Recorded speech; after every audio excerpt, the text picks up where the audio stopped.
যে ব্যাপক অনিয়ম এবং দুর্নীতির অভিযোগ তুলেছেন স্থানীয়রা। তারা বলছেন যে বেশ কয়েকদিন যাবত এটি সংস্কার হচ্ছে এবং এতে তারা হাত দিলেই একের পর এক উঠে যাচ্ছে। হ্যাঁ, তো এই বিষয়ে আপনি আসলে কি বলবেন অধিদপ্তর প্রধান হিসাবে? জি, ধন্যবাদ।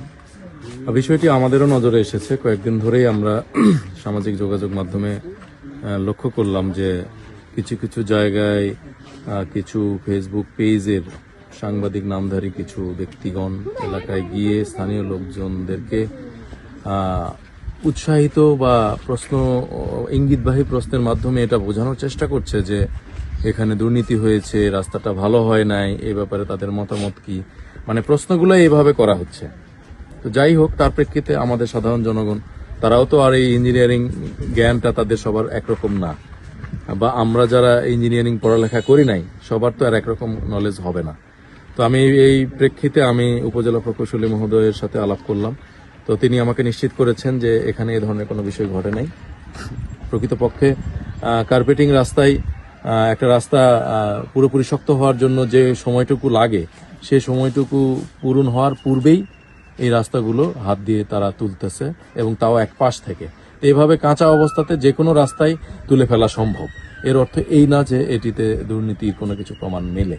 তো পরবর্তীতে আমি আজকে আপনারা দেখছেন যে আজকে একটি জাতীয় দিবস, মহান শহীদ দিবস এবং আন্তর্জাতিক মাতৃভাষা দিবস। এই দিবসের কার্যক্রম শেষ করেই কিন্তু আমরা জরুরি ভিত্তিতে আমি এবং উপজেলা প্রকৌশলী মহোদয় আমরা কিন্তু এই সরেজমিনে এই জায়গা দেখতে এসেছি, এবং কারিগরি টিমের লোকজনকেও নিয়ে এসেছি। তারা কিন্তু বিভিন্ন জায়গাতে আমরা জায়গাগুলো কিন্তু কেটে কেটে দেখছি যে আমাদের কার্পেটিং যেই পরিমাণ হওয়ার কথা ছিল সেই পরিমাণ হয়েছে কিনা। তো এখন পর্যন্ত যে কয়টা জায়গায় আমরা এই নমুনা নিয়েছি সব জায়গাতেই আমাদের 40 মিলিমিটার যেটা কার্পেটিং হওয়ার কথা ছিল তার চেয়ে বেশি পরিমাণ আছে। মূলত এটি যেটা হয়েছে, কার্পেটিংটা ভেজা আছে, এখনো তার শুকানোর সময়টুকু পায় নাই। এই অবস্থাতে এটি নরম আছে। এটা তো একটা রাসায়নিক বিক্রিয়া বা এটা একটা মিশ্রণ।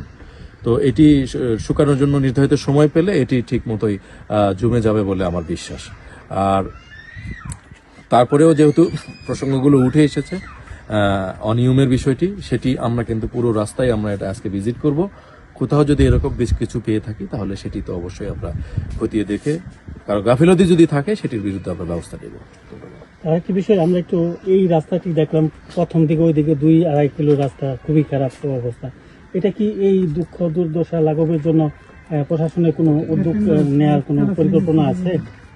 না, আমরা তো সেটির জন্যই কাজ করছি, এবং আপনি তো নিশ্চয়ই বুঝবেন যে একটা রাস্তার কাজ তো একটা পাশ থেকে শুরু হয়। আমরা কিন্তু আমাদের পেছন অংশ থেকে শুরু করে ধাপে ধাপে কিন্তু সামনের দিকে আগাচ্ছি। কিন্তু যে পরিমাণ বাধার মুখে পড়তেছি তাতে তো আমাদের গতিও কিছুটা কমে আসতেছে। এটাও জনগণকে বোঝা উচিত যে আমরা দ্রুত কাজগুলো করতে চাই, কিন্তু সেটিতে যদি তাদের সাপোর্ট না থাকে, জনগণের অংশগ্রহণ যদি না থাকে, তাহলে কিন্তু উন্নয়ন কার্যক্রম ত্বরান্বিত করা যায় না এবং এটি টেকসইও করা যায় না। তো আমরা তাদের সহযোগিতা চাই। ধন্যবাদ।